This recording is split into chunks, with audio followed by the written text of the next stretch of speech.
ఓం శ్రీమాత్రే నమః. నమస్కారం అండి. ఎలా ఉన్నారు అందరూ? బాగున్నారా? మీరందరూ ఆనందంగా సంతోషంగా ఉండాలని అమ్మవారిని ఎప్పుడూ కోరుకుంటూ ఉంటాను. ధాత్రితో లక్ష్మీప్రియ క్రియేషన్స్ కు స్వాగతం. ఓం శ్రీ వారాహిదేవియే నమః. మనకి 2025 సంవత్సరం జూన్ నెల ఆషాఢ మాసంలో 26వ తేదీ గురువారము పాడ్యమి తిథితో వారాహి నవరాత్రులు ప్రారంభమవుతున్నాయండి. అలాగే జూలై 4వ తేదీ శుక్రవారము నవమి తిథితో ఈ వారాహి నవరాత్రులు ముగియనున్నాయి. ఆషాఢగుప్త వారాహి నవరాత్రులు అయితే రాబోతున్నాయండి.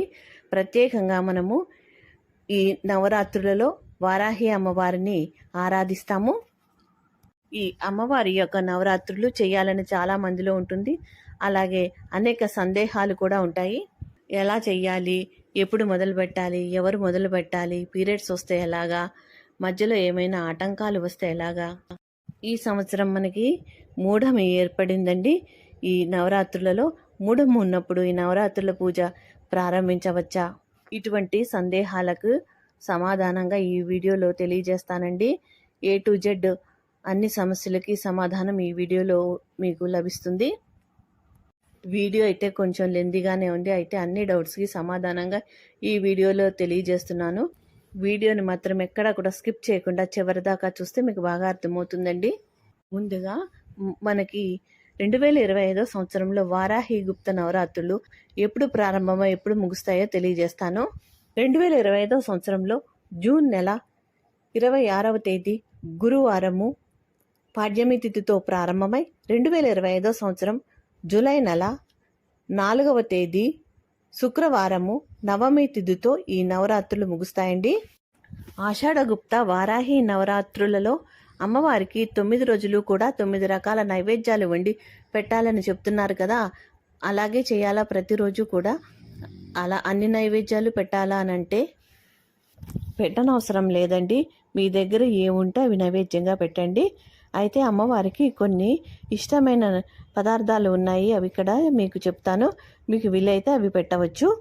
మహా నైవేద్యంగా అమ్మవారికి బెల్లం పానకాన్ని పెట్టవచ్చండి. దానిమ్మ గింజల్ని కూడా అమ్మవారికి నైవేద్యంగా సమర్పించుకోవచ్చు. చిలకడ దుంపలు, వేరుశనగ కాయలు, క్యారెట్లు, భూమిలో పండే ఇటువంటి దుంప కూరలు ఏవైనా సరే అమ్మవారికి నైవేద్యంగా పెట్టచ్చండి. అవి పచ్చి కూరగాయలు అయినా నైవేద్యంగా పెట్టచ్చు, లేదా ఉడికించి అయినా పెట్టచ్చండి. దీంతో పాటుగా అమ్మవారికి లడ్డూలు అంటే చాలా ఇష్టం. లడ్డూలు కూడా నైవేద్యంగా పెట్టచ్చు, లేదా చిమ్మిలిని కూడా నైవేద్యంగా పెట్టచ్చండి. ఆషాఢగుప్త వారాహి నవరాత్రులలో 9 రోజులకు అమ్మవారికి ప్రత్యేకమైన నైవేద్యాలు వండి పెట్టాలా అని అంటే అవి ఏం పెట్టనక్కర్లేదండి. అమ్మవారికి మీ శక్తిని బట్టి ఏవైనా నైవేద్యంగా చేసి పెట్టవచ్చు. కానీ అమ్మవారికి ఇష్టమైన నైవేద్యాలు బెల్లంతో చేసిన పానకం అండి. పానకం అంటే అమ్మవారికి చాలా ఇష్టము. యాలకులు, మిరియాలు వేసి నైవేద్యంగా పెట్టవచ్చు. అలాగే అమ్మవారికి దానిమ్మ గింజలన్నా చాలా ఇష్టమండి. గుప్పెడు దానిమ్మ గింజలు నైవేద్యంగా పెట్టవచ్చు. అలాగే అమ్మవారికి చిలకడ దుంపలు కూడా నైవేద్యంగా పెట్టవచ్చు. భూమిలో పండే ఏ వస్తువులైనా అమ్మవారికి నైవేద్యంగా పెట్టవచ్చండి. పచ్చిగానైనా సరే వండి ఉడికించి అయినా పెట్టవచ్చు. అలాగే వేరుశనక్కాయలు, క్యారెట్లు, ఇలా దుంపకూరలు కూడా మనం ఉడికించి అమ్మవారికి నైవేద్యంగా పెట్టవచ్చు. ఇవి కాకుండా గుండ్రని లడ్డూలు, చిమ్మిలి ఉండలు అమ్మవారికి నైవేద్యంగా పెట్టవచ్చండి. ఈ ఆషాఢగుప్త వారాహి నవరాత్రులు ఉదయం పూట పూజ చేయాలా, రాత్రి పూట చేయాలా అంటే ఆషాఢగుప్త వారాహి నవరాత్రుల పూజ తంత్రశాస్త్రం ప్రకారం రాత్రి వేళల్లో చెయ్యాలని శాస్త్రంలో చెప్పబడిందండి. అందుకే అమ్మవారిని రాత్రి దేవత అని కూడా అంటారు. రాత్రి వేళల్లో చేసే పూజ అమ్మవారికి ఎంతో ఇష్టం. ఆ విధంగా చేస్తే అమ్మవారు శీఘ్రంగా అనుగ్రహిస్తుంది. చీకటి పడ్డాక చేసే పూజ అంటే అమ్మవారికి ఎంతో ఇష్టం కాబట్టి ఆ విధంగా తంత్రశాస్త్రం ప్రకారం చేస్తారు. అయితే ఉదయం వేళల్లో చేసుకోవాలి అని అనుకుంటే, సాయంత్రం పూట మాకు కుదరదు అని అనుకుంటే గనక మీరు బ్రాహ్మీ ముహూర్తంలో అంటే తెల్లవారుజామున మొదలుపెట్టి సూర్యోదయానికంటే ముందే పూజ పూర్తి చేసుకోవాల్సి ఉంటుంది. ఇలా కూడా చేసుకోవచ్చు అమ్మవారి యొక్క పూజ. ఈ విధంగా కూడా కాకుండా నిత్య పూజా విధానంగా సూర్యోదయానికంటే ముందే దీపారాధన చేసుకుని సింపుల్గా పూజ చేసుకోవచ్చండి. షోడశోపచార పూజ కానీ పంచోపచార పూజ కానీ చేసుకోవచ్చు. ఈ ఆషాఢగుప్త వారాహి నవరాత్రులలో మీరు పూజ మొదలుపెట్టి మీరు నిత్యము ఆరాధించాలి అని అనుకుంటే ప్రతిరోజు కూడా అమ్మవారికి పసుపు, కుంకుమ, పుష్పాలు సమర్పించి ధూపదీప నైవేద్యాలు సమర్పించి పూజ చేసుకోవచ్చు. రాత్రిపూట పూజ చేసుకోవాలి అనుకునేవారు రాత్రి 7 గంటల నుంచి 10 గంటల లోపు అమ్మవారి యొక్క పూజను ముగించుకోవాల్సి ఉంటుందండి. ఉదయం పూట పూజ చేసుకోవాలి అనుకునేవారు బ్రహ్మ ముహూర్తంలో మొదలుపెట్టి ఉదయం 5 గంటల లోపు ఈ పూజ చేసుకుంటే చాలా మంచిది. ఆషాఢగుప్త వారాహి నవరాత్రులలో 9 రోజులు కూడా పూజ చేసుకోలేని వారు ఏ రోజులలో చేసుకుంటే మంచిది, ఏ రోజులలో చేసుకోవచ్చు అని అంటే, అమ్మవారికి కుదిరితే 9 రోజులు చేసుకుంటే చాలా విశేషమైన ఫలితాలు కలుగుతాయి. లేదు అంటే చివరి 5 రోజులు చేయడానికి ప్రయత్నించండి. లేదంటే చివరి 3 రోజులు చేయడానికన్నా ప్రయత్నం చేయండి. చాలా అమోఘమైన రోజులంటే ఆ 3 రోజులు కూడా. లేదు అంటే కనీసం ఒక్కరోజు పూజ చేయడానికైనా ప్రయత్నం చేయండి. అలాగా ఒక్కరోజు కూడా కుదరదు, ఒక విశేషమైన రోజులు చెప్పండి అని అంటే, అమ్మవారికి అష్టమి అంటే చాలా ఇష్టం అండి. అష్టమి రోజు కానీ, పంచమి అంటే కూడా అమ్మవారికి చాలా ఇష్టం. పంచమి రోజు కానీ, నవమి, ఈ నవమి రోజు ఆఖరి రోజు కానీ అమ్మవారికి పూజ చేసుకోండి. ఈ 2025 సంవత్సరంలో కొత్తగా పూజ మొదలు పెట్టుకోవాలి అనుకునే వాళ్ళు చేసుకోవచ్చా? అలాగే ఈ మాసము గురుమోఢ్యమి ఉంది కదండి, ఈ గురుమోఢ్యంలో పూజ చేసుకోవచ్చా అనే సందేహం అయితే కలుగుతుందండి. మూఢాలలోనూ ఇటువంటి సమయాల్లో పూజ ఆపుకోనక్కర్లేదండి. చేసుకోవాలి అని సంకల్పించుకుంటే గనక ఖచ్చితంగా చేసుకోవచ్చు. నిరభ్యంతరంగా ఈ పూజ ఈ మూఢాలలో చేసుకోవచ్చు. కొత్తగా మొదలు పెట్టేవారు కూడా ఈ సంవత్సరంలో మొదలు పెట్టుకోవచ్చు. ఆషాఢగుప్త వారాహి నవరాత్రులు ఎవరు చేసుకోవచ్చు? స్త్రీలు, పురుషులు, పూర్వ సువాసినులు అంటే వితంతువులు, బ్రహ్మచారులు ఈ పూజ చేసుకోవచ్చా అనంటే, పురుషులైనా స్త్రీలైనా పూర్వ సువాసినులైనా బ్రహ్మచారులైనా ఎవరైనా ఈ పూజ చేసుకోవచ్చండి. ఈ పూజ చేసుకోవటానికి లింగ భేదంతో సమానం లేదు. పెద్ద చిన్న ఎవరైనా చేసుకోవచ్చు. అమ్మవారు చాలా శాంత స్వరూపం అండి. ఉగ్ర రూపంగా అనిపించినా కూడా చాలా శాంత స్వభావము. ఎన్నో సమస్యల్ని అమ్మవారు పరిష్కరిస్తుంది. కనుక తప్పకుండా చేసుకోవాలనుకున్న వారు నిరభ్యంతరంగా చేసుకోవచ్చు. వారాహి నవరాత్రులు ఈ సంవత్సరం చేస్తే ప్రతి సంవత్సరం చేసుకోవాలా అనే సందేహం అయితే మీకు కలగవచ్చు. లేదండి, ఈ సంవత్సరం మొదలు పెడితే ప్రతి సంవత్సరం చెయ్యాలని నియమం అయితే లేదండి. మనం సంకల్పించుకుంటే ఇలా ప్రతి సంవత్సరం చేస్తానమ్మా అని మీరు సంకల్పించుకుంటే గనక మీ శక్తిని బట్టి మీరు చేసుకోండి. లేదు, ఒక సంవత్సరం చేసి నెక్స్ట్ ఇయర్ మీకు వీలు కాకపోతే చేసుకోనవసరం లేదు. ఆషాఢగుప్త వారాహి నవరాత్రులలో ఉపవాసం ఉండాలా అంటే అది మీ శక్తిని బట్టి మీ ఇష్టాన్ని బట్టి ఉంటుందండి. ఉపవాసం చేయనవసరం లేదు. ప్రొద్దుట పూజ చేసుకుని సాయంత్రము మరలా దీపం పెట్టుకుని పొద్దుటి నుంచి సాయంత్రం వరకు ఏమి తినకుండా ఉండి రాత్రి భోజనం చేయవచ్చు. ఓపిక ఉన్నవాళ్ళు, లేని వాళ్ళు పళ్ళు ఫలాలు తీసుకుంటూ ఈ పూజ చేసుకోవచ్చు. అలా కాకుండా నిత్య పూజ చేసుకునే వాళ్ళు పూజ అయినంత వరకు ఏమి తినకుండా ఉండి తర్వాత ఈ పూజ చేసుకోవచ్చు. ఇక సూర్యోదయానికంటే ముందు ఈ పూజ చేసుకోవాలనుకునేవారు పూజ అయిన తర్వాత వెంటనే మనం భోజనం చేసేయచ్చు. అది కూడా సాత్విక ఆహారం తీసుకుంటే చాలా మంచిదండి. ఆషాఢగుప్త వారాహి నవరాత్రులు గర్భిణీ స్త్రీలు చేయవచ్చానంటే గర్భిణీ స్త్రీలు చేయవచ్చండి. 5 నెలలు దాటిన తర్వాత చేయకూడదండి. అంతగా మీరు చెయ్యాలి అని అనుకుంటే మీ భర్త చేత చేయించండి. గర్భిణీ స్త్రీలు ఈ 9 రోజులు కూడా అమ్మవారి యొక్క స్తోత్రాలు, కవచాలు, సహస్రనామాలు, అష్టోత్రాలు చదువుకుంటూ జపం చేస్తూ ఉండొచ్చండి. లలిత అమ్మవారి యొక్క సహస్రనామాలు మాత్రం పఠించుకోవచ్చండి. ఈ పూజలో 2 పూట్ల స్నానం చెయ్యాలా అంటే అవునండి, 2 పూట్ల స్నానం చేయాలి. అంటే నవరాత్రులు అమ్మవారిని నిలబెట్టి పూజ చేస్తున్నట్లయితే ప్రొద్దుట తల స్నానం, సాయంత్రం ఘట స్నానం తప్పనిసరిగా చేసి పూజ చేసుకోవాలి. నియమాలేమి పాటించము. అలాగే నిత్య దీపారాధనలా చేసుకుంటామని అనుకునే వాళ్ళు మామూలుగా కంఠస్నానం చేసి దీపారాధన చేసుకుని అమ్మవారికి పూజ చేసుకోవచ్చండి. కలశ స్థాపన, అఖండ దీపము పెట్టి అమ్మవారిని పూజించే వాళ్ళు తప్పనిసరిగా 2 పూట్ల తలస్నానం చేస్తూ అమ్మవారికి పూజ చేసుకోవాలండి. నియమాలన్నీ పాటించాలండి. వారాహి నవరాత్రుల 9 రోజులు కూడా మాంసాహారం తినవచ్చా అనంటే తినకూడదండి. 9 రోజులు కూడా మాంసాహారం తినకూడదు. అలాగే ఇంట్లో వండకూడదు, ఇంట్లోకి తీసుకురాకూడదు. మీరు తినకుండా ఎవరికైనా కూడా వండి పెట్టకూడదండి. ఈ 9 రోజులు కూడా బ్రహ్మచర్యాన్ని పాటించాలా అంటే అవునండి, పాటించాలి. తప్పకుండా ఈ 9 రోజులు కూడా బ్రహ్మచర్యాన్ని పాటించాలి. ఎందుకంటే ఈ నవరాత్రులు అత్యంత శక్తివంతమైనవండి. అందుకని తప్పకుండా బ్రహ్మచర్యాన్ని పాటించి పూజ చేసుకోవాల్సి ఉంటుందండి. ఈ నవరాత్రుల పూజ మొదలుపెట్టిన తర్వాత అనుకోకుండా పీరియడ్స్ గాని వస్తే మీరు పర్వాలేదండి, మధ్యలో పూజ ఆపేసి మీ భర్త చేత గాని మీ పిల్లల చేత గాని పూజ చేయించవచ్చు. వారాహి నవరాత్రులు చేసుకోవాలనుకునేవారు పీరియడ్స్ వస్తే ఎప్పటి నుంచి ప్రారంభించాలి అంటే 5వ రోజు నుంచి కానీ 6వ రోజు నుంచి కానీ మీరు ప్రారంభించాల్సి ఉంటుంది. ఇంటిని శుభ్రం చేసుకుని తలస్నానం చేసి ముట్టు మంత్రం చదువుకుని ఇంటిని పసుపుతోటి కల్లుపు నీళ్లతోటి తడిబట్ట వేసి తుడిచి ఇల్లంతా శుభ్రం చేసుకుని పూజ చేసుకోవాలండి. చాలా శుద్ధి అయిన తర్వాతే ఈ అమ్మవారి యొక్క పూజ చేసుకోవాలండి. కలశము అఖండ దీపము ఆనవాయితీ లేని వాళ్ళు ఈ పూజలో పెట్టుకుని తప్పనిసరిగా చేయాలి. అంటే కలశము అఖండ దీపం మీ ఇంట్లో ఆనవాయితీ లేనప్పుడు ఈ పూజలో కూడా పెట్టుకునే అవసరం లేదండి. అవి రెండు స్కిప్ చేసి మిగతా పూజ యథావిధిగా చేసుకోవచ్చు. పంచోపచార పూజ, షోడశోపచార పూజ చేసుకోవచ్చండి.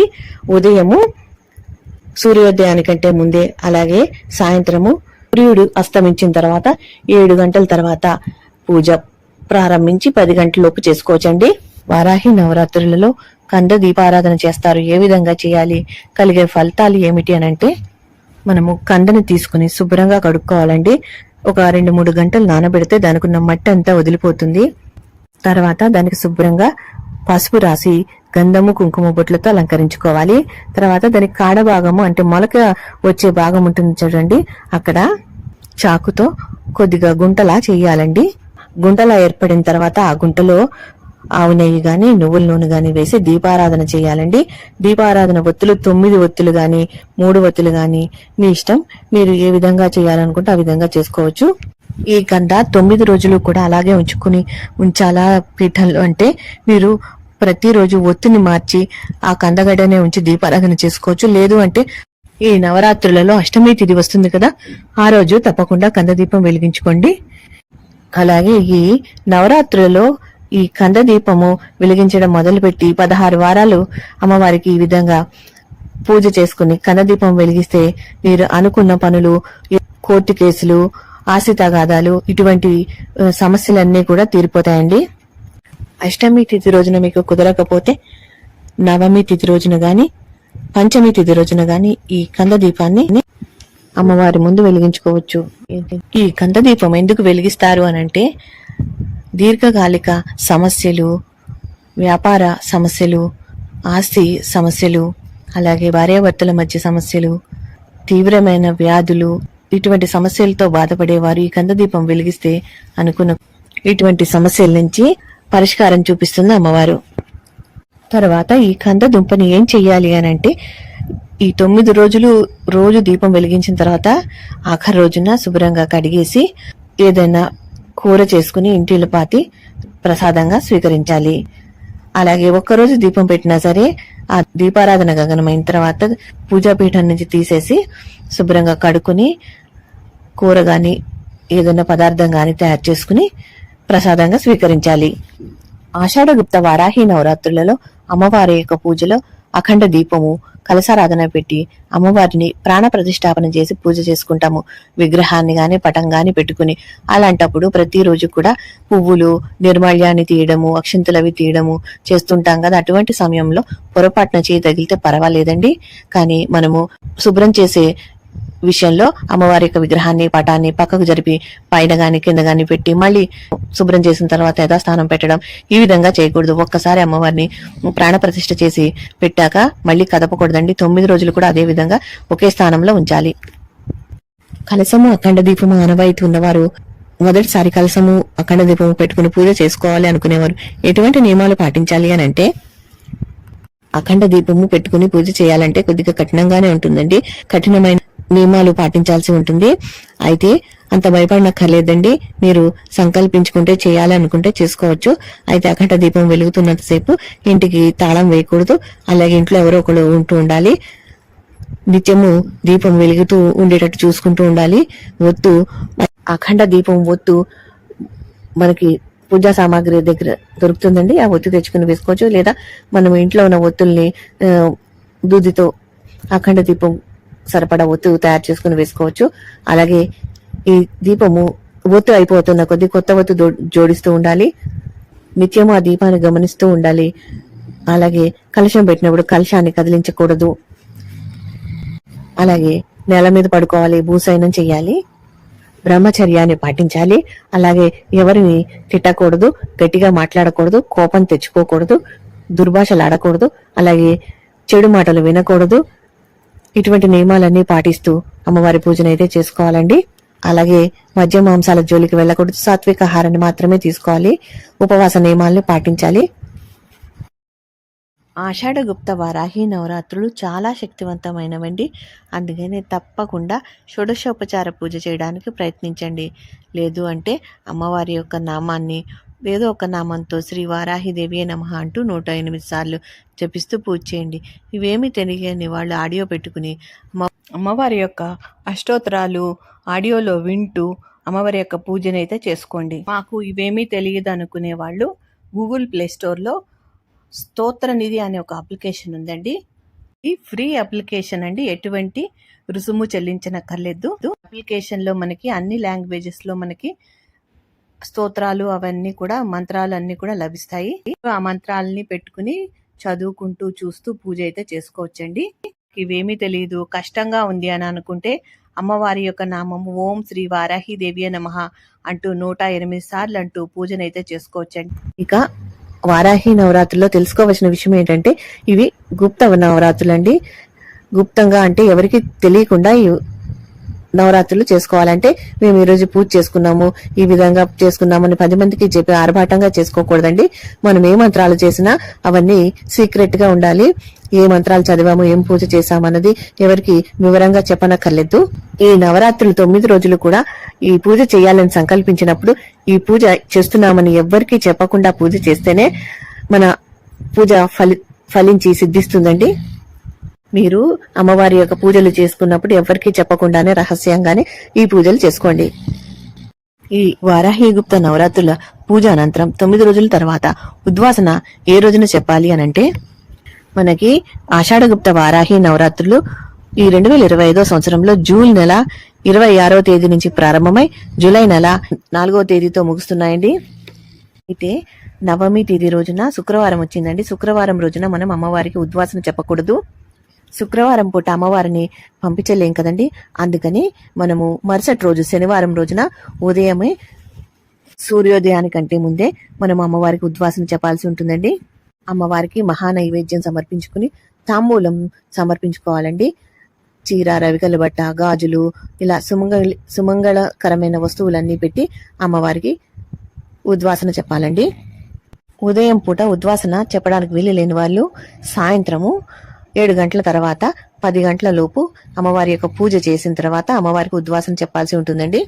ఈ ఆషాఢగుప్త వారాహి నవరాత్రులలో అమ్మవారి యొక్క విగ్రహం గాని పటం గాని లేనివాడు ఏ విధంగా పూజ చేసుకోవాలి అనంటే పసుపుతో మనము అమ్మవారి రూపాన్ని చేసుకోవచ్చండి. గణపతిని మనం ఏ విధంగా అయితే పసుపుతో చేస్తామో ఆ విధంగా చేసుకోవచ్చు. లేదా గౌరీ అమ్మవారిని ఏ విధంగా చేస్తామో అలాగన్నా చేసుకుని అమ్మవారిని అందులో ఆవాహనం చేసి 9 రోజులు పూజ చేసుకోవచ్చు. ఒకవేళ ఈ పసుపుతో చేసిన అమ్మవారి రూపము బ్రేక్ అయితే గనక మళ్ళా తిరిగి చేసుకోవచ్చండి. లేదు మీకు ఓపిక ఉంటే ఏ రోజుకి ఆ రోజు పసుపుతో అమ్మవారి యొక్క రూపాన్ని చేసి పూజ చేసుకోండి. ప్రతిరోజు చేసినవి ఒక పక్కన ప్లేట్లో పెట్టి 9 రోజులు అయిన తర్వాత అన్ని కలిపి నీళ్లలో నిమజ్జనం చేసి ఎవరు తొక్కని చోట మొక్కల మొదట్లో వేసేయండి. లేదు అంటే మీరు ముత్తైదువులకి ముఖానికి పసుపు రాసుకోవటానికి, మంగళసూత్రాలకి రాసుకోవటానికి ఇవ్వండి. మిగిలింది మీరు చెట్ల మొదట్లో వేసేయండి. పసుపుతో మేము ఆ విధంగా చేయలేము అనుకునే వాళ్ళు ఇలా దీపపు కుందిలో అమ్మవారిని ఆవాహనం చేసుకుని పూజ చేసుకోవచ్చు. గజలక్ష్మి దీపం గాని, కామాక్షి దీపం గాని ఉంటే అందులో అమ్మవారిని ఆవాహనం చేసుకోండి. లేదా కొత్త మట్టి ప్రమిద ఉంటే ఆ ప్రమిదలో మీరు ఆవు నెయ్యి గాని, నువ్వుల నూనె గాని వేసి ఒత్తి వేసి దీపారాధన చేసుకుని అందులోనే అమ్మవారిని ఆవాహనం చేసి పూజ చేసుకోవచ్చండి. కామాక్షి దీపము, గజలక్ష్మి దీపం లేదు, ఆ విధంగా దీపారాధన చేసుకుని మేము చేయలేమనుకునేవారు లలిత అమ్మవారి యొక్క పటం గాని విగ్రహం గాని ఉంటే పూజలో పెట్టుకోండి. లలిత అమ్మవారి యొక్క సర్వ సైన్యాధ్యక్షురాలే ఈ వారాహిదేవి అమ్మవారు. అందుకని అమ్మవారి యొక్క ప్రతిరూపమే ఈ వారాహి అమ్మవారు. అందుకని లలితాదేవి అమ్మవారిని కూడా ఈ రోజు పీఠంలో పెట్టి పూజ చేసుకోవచ్చండి. ఇక అలా కూడా లలితమ్మవారి పటం కూడా లేనప్పుడు ఈ విధంగా నిమ్మకాయని అలంకరించి అమ్మవారిగా భావించి పూజ చేసుకోవచ్చండి. పూజ అంతా అయిన తర్వాత కలశం పెట్టుకుంటాం కదండి. ఆ కలశం పెట్టుకున్న వారు ఏం చెయ్యాలి అనంటే కలశం క్రింద మనము బియ్యం పోస్తాము. ఆ బియ్యం పోసిన, ధాన్యం పోసిన పక్షులకి ఆహారంగా వేయవచ్చు. ఒకవేళ బియ్యం పోస్తే గనక ఏదైనా వండి ప్రసాదంగా తినొచ్చండి. అలాగే కొబ్బరికాయని కూడా మనము ఏదైనా తీపి పదార్థం చేసి గానీ కర్రీస్ లో వేసుకుని గానీ తినవచ్చు. అలాగే దానిపైన జాకెట్ బట్ట పెడితే ఎవరైతే పూజ చేసుకున్నారో వారే కుట్టించుకోవాలి. కలశంలోని నీళ్లని ఇంట్లో ఉన్న వారి అందరి తలపైన చల్లండి. తర్వాత ఇంట్లో నలుమూలలా చల్లండి. తర్వాత మిగిలినవి ఎవరు తొక్కని ప్రదేశంలో చెట్ల మొదట్లో వేసేయండి.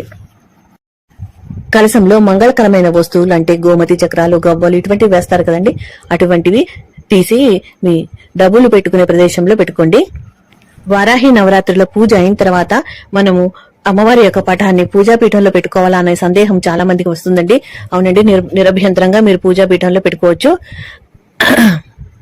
అది తీసి పక్కనేం పెట్టనక్కర్లేదు. మళ్ళా సంవత్సరానికి గాని తీసి అమ్మవారికి పూజ చేయనక్కర్లేదు. ప్రతిరోజు కూడా మనము నిత్య దీపారాధన చేసుకునే పూజా మందిరంలోనే పెట్టేసుకోవచ్చు. అశౌచంలో ఉన్నవారు, ఏటి సూతకంలో ఉన్నవాళ్లు, రజస్వల కాలంలో ఉన్నవాళ్లు నవరాత్రి పూజలు చేసుకోవచ్చా లేదా అంటే పూజ చేసుకోకూడదండి. అలాగే ఆ దరిదాపులకి అస్సలు వెళ్ళకూడదు. ఇదండి వారాహి నవరాత్రులు పూజ చేసుకోవాలనుకునే వారికి వచ్చే సందేహాలకి ఈ సమాధానాలు ఈ వీడియోలో తెలియజేశాను. ఈ వీడియో కనుక నచ్చు తప్పకుండా లైక్ చేసి సపోర్ట్ చేయండి. మీరు లైక్ చేయడం వల్ల మా వీడియోలు మరి కొద్ది మంది చూసి తెలుసుకుంటారు. ఈ వీడియో కనుక నచ్చితే లైక్ చేయండి, షేర్ చేయండి, సబ్స్క్రైబ్ చేసుకోండి. మరో మంచి వీడియోతో మళ్ళీ కలుస్తాను. నమస్కారం, ఉంటానండి.